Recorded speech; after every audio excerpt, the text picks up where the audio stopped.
Hey, bonjour tout le monde, Hugo Géographe pour une nouvelle vidéo. Je vais d'abord choisir mon sujet à l'improviste, comme je le fais souvent d'ailleurs. Alors, qu'est-ce que je vais bien pouvoir choisir comme sujet? La Russie, les gênants à venir, économie déjà fait, Première Guerre mondiale déjà fait, Atlas, non. Oh, qu'est-ce qu'on livre? Oh bah tiens, la Chine. Allez, c'est parti, générique et chou.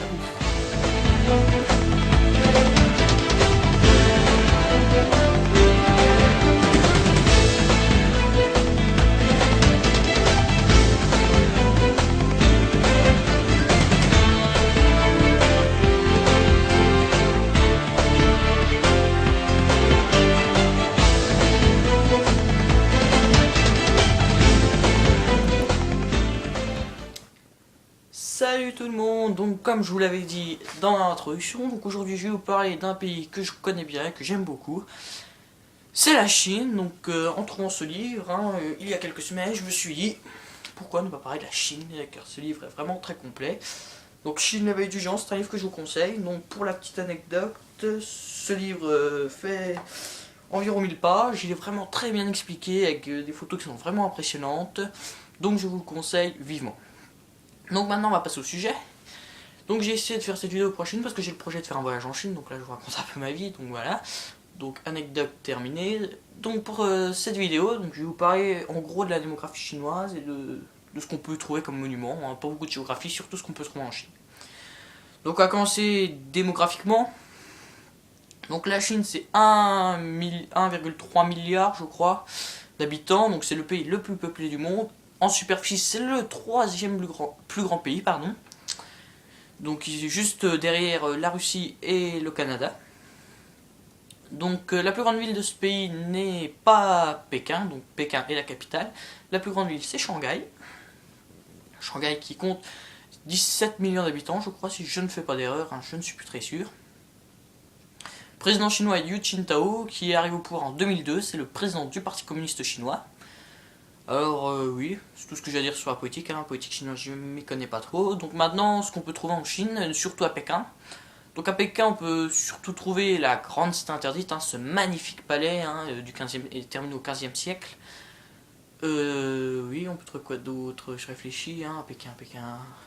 Une tour, je sais plus très bien son nom. Une tour, oui. Désolé. Ah oui, on peut trouver aux alentours de Pékin la colline des parcs parfumés. Alors je ne connais pas cet endroit, c'est écrit dans mon livre.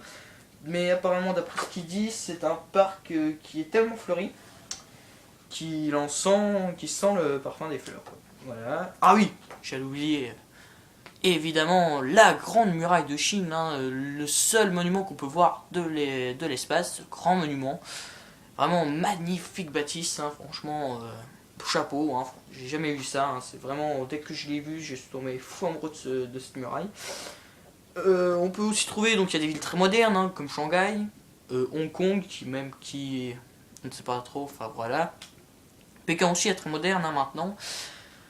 Malgré, bon, il y a toujours les quartiers, heureusement qu'il y a toujours la cité interdite, patrimoine mondial de l'UNESCO, c'est vraiment, il y a encore des choses magnifiques.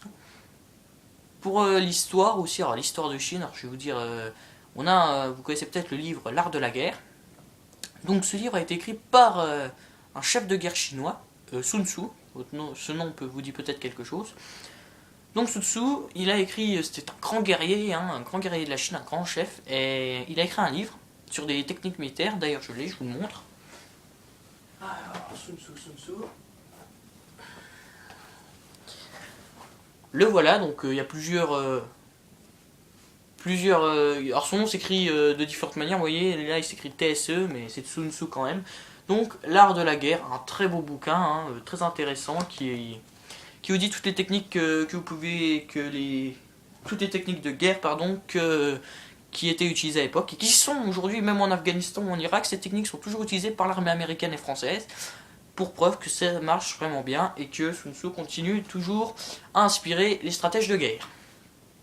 Donc voilà, historiquement, il y a encore évidemment la République populaire de Chine, bon j'ai sauté des siècles, la République populaire de Chine, donc oui je disais, qui a été fondée en 1949, le premier dirigeant a été Mao Zedong, grand dictateur, et son successeur, oui, a été Deng Xiaoping, donc il est moins connu, mais ça a été un grand dictateur aussi. Hein. Il a fait il a fait notamment un massacre hein, qui marquera l'histoire. Je sais plus le nom de ce massacre, je vous le donnerai le nom sur ma page. Sur la Chine, quoi d'autre? Alors la culture chinoise, évidemment, hein, les grandes spécialités chinoises, le riz, les pâtes, les nems qui sont très bons. La Chine, il y a évidemment l'Himalaya en Chine, hein, une partie de l'Himalaya, hein. Le Tibet. Bon, j'ai pas. Tibet, très beau pays aussi. Hein. Lhasa, plus grande ville du Tibet. Qu'est-ce que je peux vous dire d'autre? Bah, c'est à peu près tout. Hein. Je cherche.